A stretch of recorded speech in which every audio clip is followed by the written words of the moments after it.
우리 같이 말씀 보겠습니다. 오늘 함께 보실 하나님 말씀은 에베소서 1장 11절에서 19절입니다. 에베소서입니다. 1장 11절에서 19절. 신약성경 310페이지.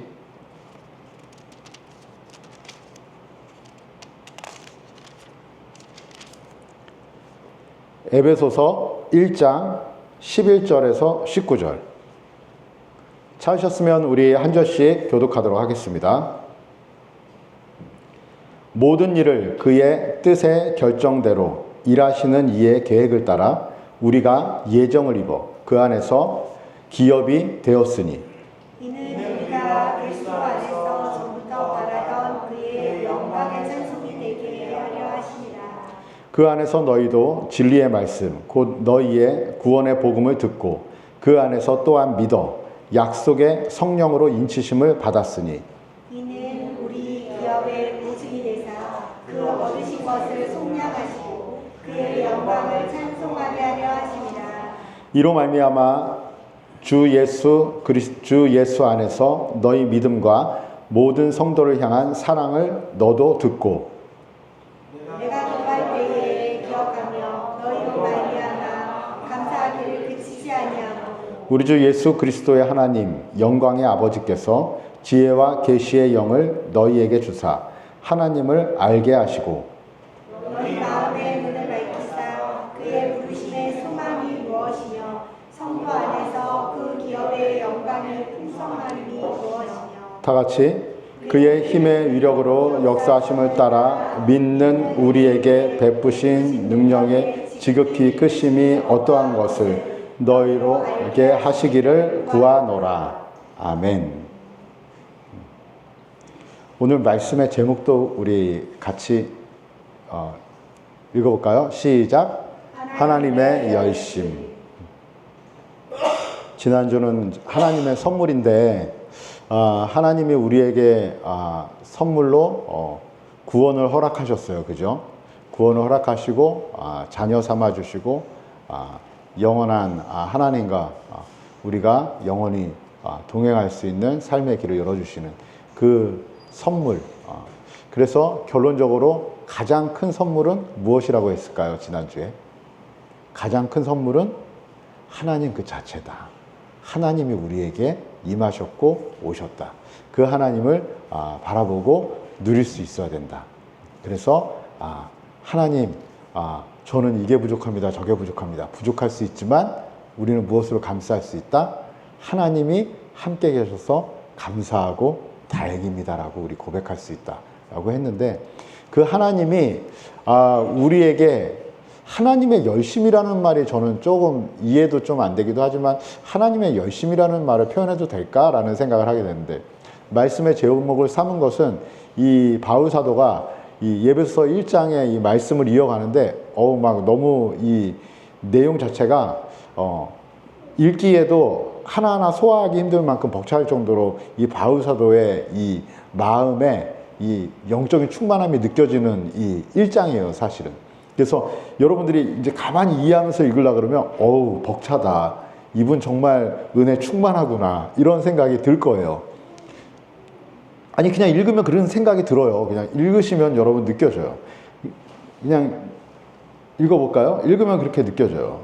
모든 일을 그의 뜻의 결정대로 일하시는 이의 계획을 따라 우리가 예정을 입어 그 안에서 기업이 되었으니 이는 우리가 그리스도 안에서 전부터 바라던 그의 영광의 찬송이 되게 하려 하심이라. 이렇게 해서 계속 영광, 풍성함, 우리를 찬송하게 하려 한다. 그의 영광의 그 하나님의 그 지혜와 계시의 영을 우리에게 주셔서 하나님을 알게 하시고 뭔가 하나님이 찬송하게 하려고 하고 우리를 알게 하시려고 하고 우리에게 베풀어서 은혜를 주시고 그리고 또 성령의 인치심을 주시고 계속 우리에게 부어주시는 그 하나님을 느끼게 하시거든요. 이 바울 사도가 이렇게 써내려갈 때 제가 약간 이 의심이 드는 궁금한 것 중에 하나는 무엇이냐면 이렇게 한 사람이 하나님에 대해서 이렇게 감동적인 표현을 하는데, 이 표현을 하는 그 마음이 때로는 우리가 그럴 수 있잖아요. 우리가 막 찬양 시간에 막 은혜를 받아서 막 너무 좋아서 우리가 가끔 은혜를 나눌 때 하나님이 정말 함께 하시는 것 같아요. 뭐 이렇게 표현할 수도 있고, 너무 이제 은혜스러운 어떤 경험을 하게 되면 하나님에 대해서 어떠한 우리가 그 살아계심을 간증하는 표현들을 할 수 있는데, 이 바울 사도는 지금 계속 내내 어디에 있어요? 감옥에 갇혀 있는 거예요. 감옥에 갇혀 있는데 어떻게 이렇게 글에 이렇게 힘이 느껴질까 하는 것이 이제 저는 좀 항상 의문이죠. 때로는 물어보고 싶을 정도로. 그런데 이 바울 사도가 이 표현하는 이 말씀 가운데는 우리가 읽으면 알겠지만, 모든 일을 그의 뜻대로 결정대로 일하시는 이의 계획을 따라 했는데, 가만히 읽어보면 어떻게 보면 상당히 이기적인 하나님, 그냥 자기의 마음대로만 하시는 하나님. 여러분 1장 11절 우리 한번 읽어볼까요? 시작. 모든 일을 그의 뜻의 결정대로 일하시는 이의 계획을 따라 우리가 예정을 입어 그 안에서 기업이 되었으니. 가만히 보세요. 모든 일을 어떻게 해요? 그의 뜻의 결정대로. 모든 일을 그의 뜻의 결정대로, 한마디 우리와 상의도 없이 모든 일을 그의 뜻의 결정대로 일하시는 이의 계획. 그 계획을 따라 우리가 예정을 입어요. 그러니까 우리는 아무런 선택이나 우리는 아무런 계획이나 아무런 그분과의 어떠한 동의 없이 우리는 예정을 입은 거예요. 예정을 입은 거예요. 여기서 우리가 인정할 수 있는 건 뭐예요? 이게 아버지라도 어머니라도 마음대로 그냥 모든 것을 결정해서 하면 순종하는 자녀들이라도 이게 올라올 수가 있거든요. 근데 우리는 이 하나님을 어떤 하나님으로 믿기 때문에 그래요? 모든 것의 주인 되시고 모든 만물의 주관자 되시고, 그리고 또 그 하나님이 어떤 하나님? 완전하신 하나님임을 믿기 때문에 이것에 대한 순종하는 마음에, 이 믿음의 마음이 열리면 하나님 안에서 이 말씀이 은혜로 다가오는 거예요. 이것이 바울의 심정인 거예요. 조금 어렵죠? 이것이 바울의 심정인 거예요. 여러분들은 살면서 혹시 이 삶의 원동력? 오늘 하루 살아가는 힘? 여러분들 어쩐 날마다 다르지만 여러분들 어떻습니까? 여러분들 살면서 그런 생각 혹시 하십니까? 어떤 거냐면, 오늘은 왜 아무것도 이렇게 하기 싫을까? 오늘은 왜 이렇게 다운이 될까? 또 어떤 분들은 내가 뭔가 힘있게 일할 수 있게 좀 뭘 먹어야 되지 않을까?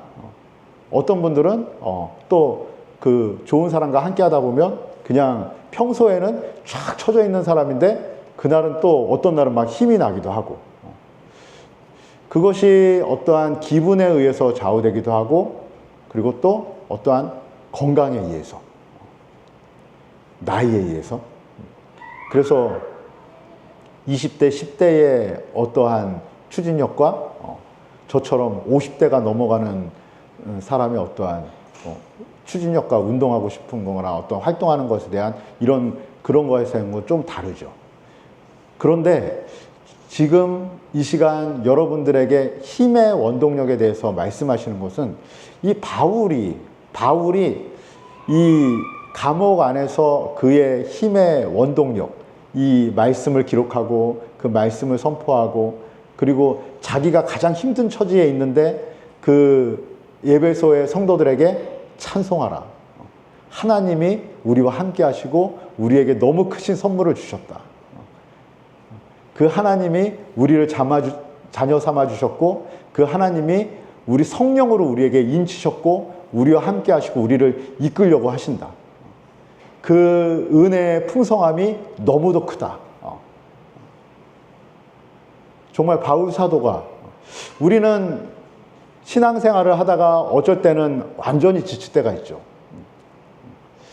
교회 나가기도 싫고, 그리고 또 어떠한 바깥에 생활하기도 싫고, 뭔가 하나님이 나에게 대해서 뭐 어떻게 길을 열어주시는 것 같지도 않고, 때로는 잘 믿어지지도 않고, 예배를 드려도 어떠한 감동이 없고, 기도도 안 되고, 어떠한 힘을 나지 않는, 우리 어떻게 보면 신앙생활 하면서 정말 내가 위로받고 하나님 안에서 정말 잘 살아보려고 해도 그게 안 되는, 그런데 이 바울사들을 보면서 제가 생각이 좀 많아지는 거예요.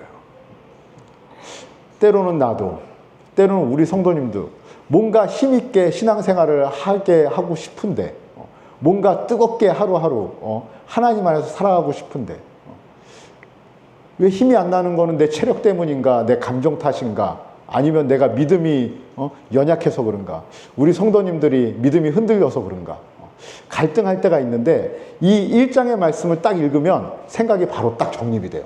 이것 때문이구나. 이것 때문이구나. 이것 때문에, 이 확신 때문에, 이 깨달음 때문에 바울은 감옥 안에서도 충만하게 하나님을 선포할 수 있고, 우리는 잘 먹고 잘 쉬고 있으면서도 하나님을 신뢰하기보다는 두려움 가운데 빠지고, 연약함 가운데 빠지고, 우울함 가운데 빠지는 하는 이유가 바로 이 말씀이구나. 그 말씀을 우리 같이 읽고 선포하도록 하겠습니다. 18절, 19절인데 같이 읽어볼까요? 시작. 너의 마음에 눈을 밝히사 그의 부르심의 소망이 무엇이며 성도 안에서 그 기업의 영광의 풍성함이 무엇이며 그의 힘의 위력으로 역사하심을 따라 믿는 우리에게 베푸신 능력의 지극히 크심이 어떠한 것을 너희로 알게 하시기를 구하노라. 예배소 성도들에게 선포하는 거예요. 그런데 바울은 그것을 경험하고 있는 것 같아요. 그래서 본인이 그것을 본인이 알고 경험하고 있으니까 성도들에게 너희로 그것이 알게 되기를 나도 원한다. 그것이 뭐냐면 너희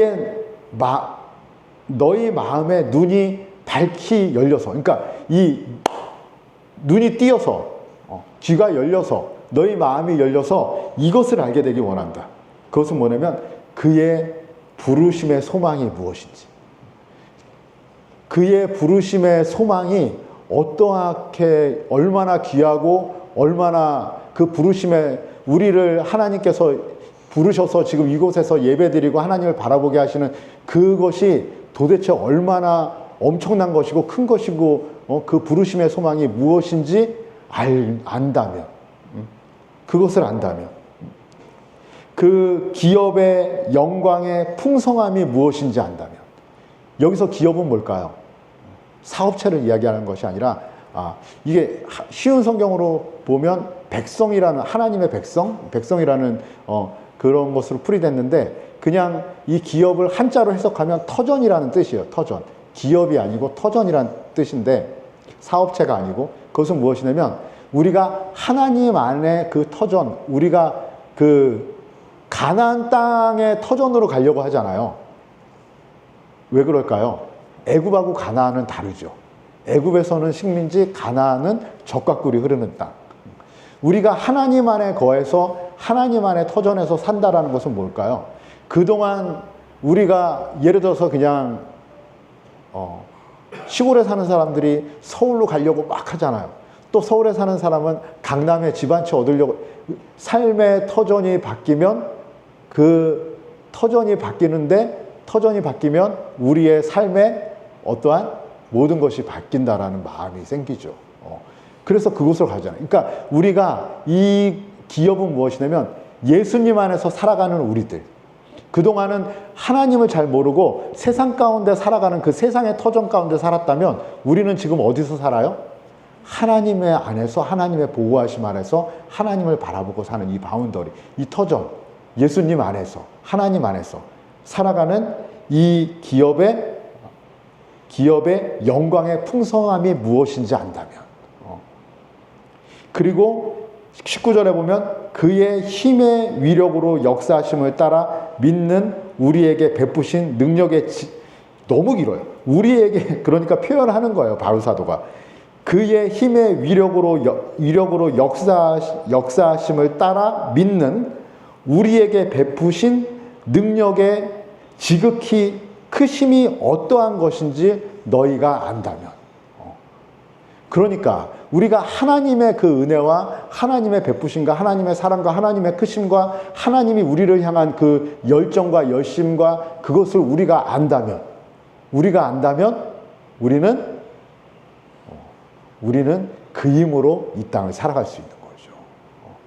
그 힘으로 이 땅을 살아갈 수 있는 거죠. 그렇지 않으면 교회 안에서도 무엇으로 살아가야 돼요? 다른 힘으로 살아가야 돼요. 성도들 간의 어떤 좋은 관계 속에서 살아가는 그 원동력의 힘으로 살아가는 성도님들도 있고, 그냥 주일에 교회 와서 어떠한 야, 여긴 밥이 맛있네, 그 힘으로 교회 생활을 하는 힘을 내는 성도님들도 있고, 또 어떤 분들은 한번 왔다 갔네 하는 마음으로 살아가는 분도 있고, 어떤 분들은 교회 오면 기도하고 말씀을 듣고 하다 보면 마음이 평안해지고 내가 기도를 하면 뭔가 뜨거워지고 이런 것을 아는 맛에 오는 성도님들도 있고, 그런데 어떤 분들은 18장 19절처럼 이 하나님의 그 마음을, 하나님의 임재를, 그 크신 하나님의 능력을, 그 사랑을, 그 소망이 얼마나 큰지를 아는, 그것을 그 힘의 원동력으로 살아가는 바울처럼 그렇게 살아가는 성도들도 있다라는 거예요. 여러분들 삶을 살아가는 그 힘이 하나님을 알아가는 데서 나오기를 간절히 바랍니다. 그 힘이 하나님을 알아가는 데서 나올 때 우리는 살아가는 그 하나님 안에서 그 하나님의 능력, 하나님의 도우심, 하나님을 알아가는 깨달음, 그것이 우리에게 삶의 힘이 될 때 우리는 하루하루가 하나님 안에서 충만할 줄 믿습니다. 바울사도 안에 그것이 있는 거예요. 어제 목사님이 그 필리핀에 선교 가신 그 목사님이 계신데, 그 선교사님이 그저께 연락이 왔어요. 우리 김종필 목사님이라고, 저한테는 사실 선배님이에요. 그 김종필 목사님이 카톡으로 문자가 왔어요. 목사님, 제가 지금 강원도 강릉 쪽으로 내려가는데 내일 차 한잔 하실 수 있을까요? 근데 한국에 왔다는 얘기는 들었는데 저 사실 너무 보고 싶었거든요. 그 필리핀 가기 전에 우리 집에서 한번 서울에 있을 때 저녁을 먹고 잘 가시라고 막 그렇게 애틋하게 헤어지고 그러는데 11년 동안 진짜 한 번은 못 만났거든요. 한 번 중간에 한 번 잠깐 한국에 왔을 때 보긴 했어도 한 7, 8년 동안 못 만난 것 같아요. 그 목사님 만났는데, 그 목사님 만나자 그래서 제가 어제 그 목사님을 만나러 이제 갔어요. 근데 만났는데 이 목사님이 여전히 눈빛이 뜨거우시더라고요. 그래갖고 내가 반가워갖고 목사님 반갑습니다. 저를 꽉 끌어안을 때 제가 느낌이 딱 오더라고요.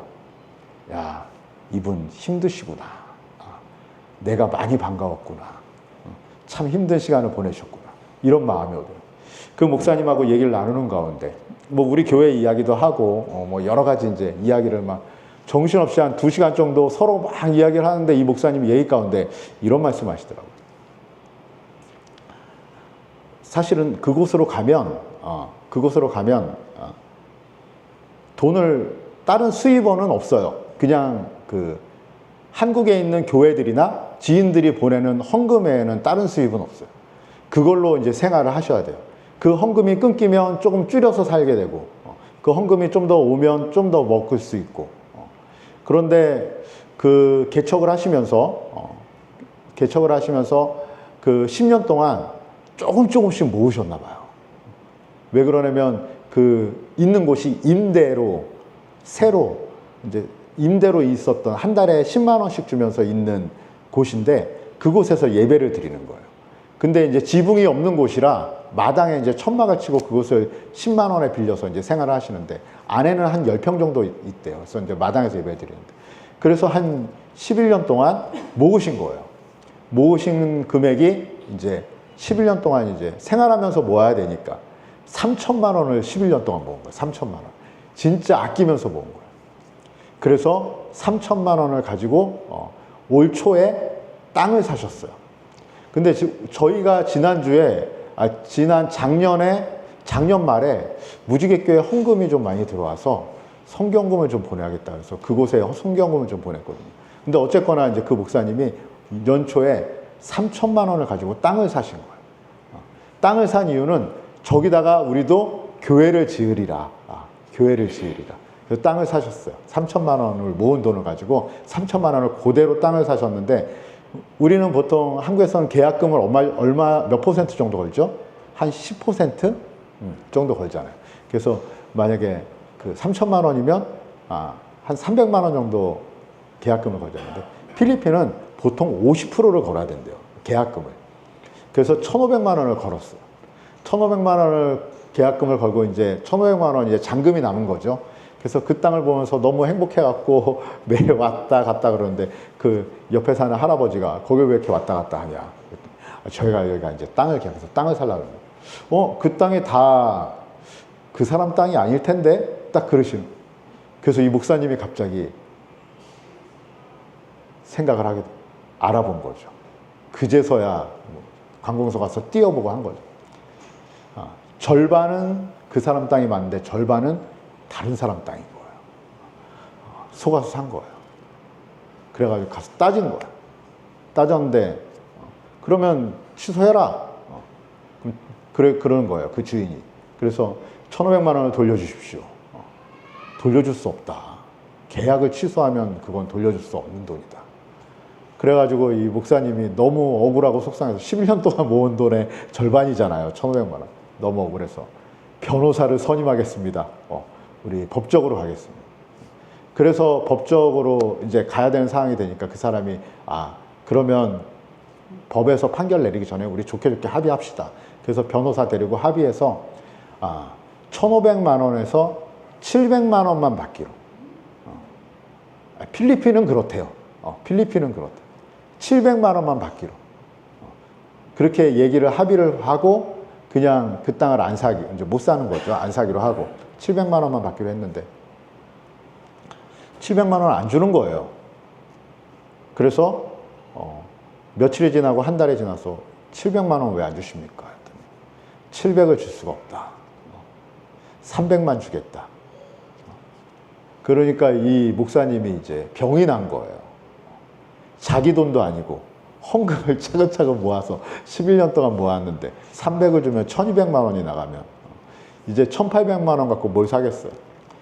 그래서 결국에는 울며 겨자 먹기로 그 땅의 반을 산 거예요. 3천만 원을 다 주고 그냥 다시 사는 걸로 해서. 근데 땅을 사고 봤더니 그 땅에 문제가 또 있는 땅이에요. 그래서 그걸 해결하고 뭐 하느냐고. 그래서 이제 힘든 시간을 보냈는데 그것을 이야기하다가 이제 서로 이제 그 얘기 듣고 이야기하는데 저는 이 목사님이 그래서 이제 지쳐서 못하겠다 이런 의미의 말로 처음에 시작을 하는 줄 알았는데 얘기하면서 막 신나게 얘기하는 거예요. 그런 힘든 이야기를. 그래서 목사님도 많이 힘드셨죠. 근데 저는 이렇게 해서 이제 고생해서 그 땅에다 이제 7천만 원 정도 이제 건물을 지어야 되는데 아직 그 돈은 없는 거예요. 근데 그 목사님은 하시는 말씀은 그런데 난 이렇게 고생을 하고 좀 지나고 나면 자기는 너무 행복하다는 거예요. 그래서 뭐가 이렇게 행복하세요? 그랬더니 자기는 그 고생을 하고 나면 일든 어떻든 이 고생을 하고 나면 이게 어차피 다 하나님을 위해서 했다라고 한 고생이라고 생각하면 내가 한 고생이라고 생각하면 힘든데 하나님을 위해서 한 고생이라고 생각하면 이게 하나님이 자기를 위로하는 것이 느껴진다는 거예요. 그것이 자기한테는 너무 감사하고 행복하다는 거예요. 그 말을 들으면서 제가 어제 곰곰이 생각을 해봤어요. 그리고 오늘 이 설교를 준비하다가 바울의 마음을 발견하면서 그 목사님의 마음도 이 부분으로 가 있구나. 그 자기가 이제 그걸 다 세운 다음에는 거기 현지인 목사님을 세우셔서 거기를 이제 주고 본인은 또 딴 데로 가거든요. 그렇게 개척을 해 나가는 건데, 이 목사님이 이 마음에, 저는 오늘 말씀을 준비하다가 이것이 느껴지는 거예요. 그분의 마음에 눈이 떠지니까, 하나님을 향해서 눈이 떠지니까, 하나님을 보게 되는 눈이 떠지니까, 하나님을 믿게 되고 하나님을 이해하게 되는 눈이 떠지니까 그의 부르심의 소망이 너무 큰 것이 느껴지고, 그 부르심의 소망이 너무 크니까 자기 인생을 하나님을 위해서 살아가는데도 마음에 기쁨과 충만함이 느껴져요. 그리고 그의 부르심뿐만 아니라 그의 힘의 위력으로 역사하시는, 그의 베푸시는 능력의 지극히 크심이 어떠한 것을 알고 깨달으니까 하루하루 살아가는 것이, 이분이 노후 준비를 할까? 노후 준비를 안 할 것 같아요. 못할 것 같아요. 못할 것 같은 것은 무엇이냐면, 그렇게 사역하다가 나중에 노인이 돼서 오면, 제가 그 마지막으로 그분이 이제 서울에 들려서 이제 나중에 이제 다시 필리핀으로 넘어가는데, 서울에 혹시 머물 때는 있습니까? 그랬더니 목사님 서울에 머물 때 있어요? 그랬더니 목사님 하시는 말씀이 그렇게 얘기하시더라고요. 서울에 선교관을 하나 빌렸답니다. 그리스도에게 선교관은 아니고 서울의 선교관인데 그냥 선교관으로 이렇게 만든 곳이 좀 있나 봐요. 그래서 방 하나에 주방이 있고 화장실 있고 거기서 이제 생활하는. 그러니까 사실 서울에도 머물 때가 마땅치가 않은 거예요. 그 선교관을 뭐 20일이고 한 달이고 돈을 얼마 내고 쓰는 곳인가 봐요. 그래서 저렴하게 쓰겠지만, 그래서 사실은 머물 곳도 없는 거예요. 그분이 가실 때, 필리핀으로 가실 때는 사실은 사모님 직장도 너무 탄탄하시고, 목사님도 그 교회도 너무 재정이 많아졌었고, 그런데 가면서 그 목사님이 계셨던 교회가 큰 교회거든요. 파송을 했는데 몇 년 전에 성경금이 끊겼다 그러더라고요. 그 교회에서 더 이상 성경금을 보내지 않는다고 하더라고요. 어떻게 생활하시는지는 잘 모르겠지만. 그런데 그분은 그런 어려움과 그런 연약함과 그런 힘든 상황이 자신을 지치게 하는 것이 아니라, 그 꼬이는 상황 가운데서도 그분은 계속 감동이 있는 거예요. 무슨 감동? 하나님이 나와 함께 하신다. 그 하나님이 나에게 위로가 되시고 능력이 되신다. 바울 사도는 감옥에 있으면서 이 충만한 거예요. 그 하나님의 크심이 얼마나 큰지를 아니까 자기가 지금 감옥에 있는지 자기가 어디에 있는지가 중요한 게 아니에요. 자기의 상황이 중요한 것이 아니라 그 하나님을 향한 그 마음의 눈이 열리니까 그의 부르심의 소망이 너무 크니까 바울 사도는 이 감옥 안에서도 충만한 거예요. 이 감옥 안에서도 그 성도들에게 어떠한 것을 알기 원하신다고요? 그 하나님의 지극히 크심이 어떠한 것인지 너희들도 알았으면 좋겠다 라고 바울 사도는 선포하는 거예요. 무지개교회 성도님들이 이 예배소서를 통해서 여러분들에게 제가 선포하는 것은, 말씀을 통해서 선포하는 것은, 여러분, 세상에 나를 살게 할 만한, 내가 뭐 영양제도 있고 보조식품도 있고 아니면 뭐 좋은 친구도 있고 뭐 여러분들이 살아가는 원동력, 뭐 자녀도 있고 힘도 여러 가지 나를 살게 하는 힘이 있고, 어떤 분들은 내가 살아갈 힘을 찾기 위해서 헤매는 분들도 있겠지만, 이 시간에 말씀을 통해서 여러분들에게 선포하는 것은, 무지개교회 성도님들은 하나님의 그 크신 은혜와 사랑과 그 소망의 부르심에 대한 눈이 뜨이셔서 가장 큰 삶의 원동력은 하나님이 되시기를, 그 하나님이 여러분들에게 힘주시고 능력 주시는 분이심을 알게 되는 은혜가 무지개교회 성도님들에게도 충만하게 있기를 간절히 소망합니다. 아멘. 이 시간에 기도할 때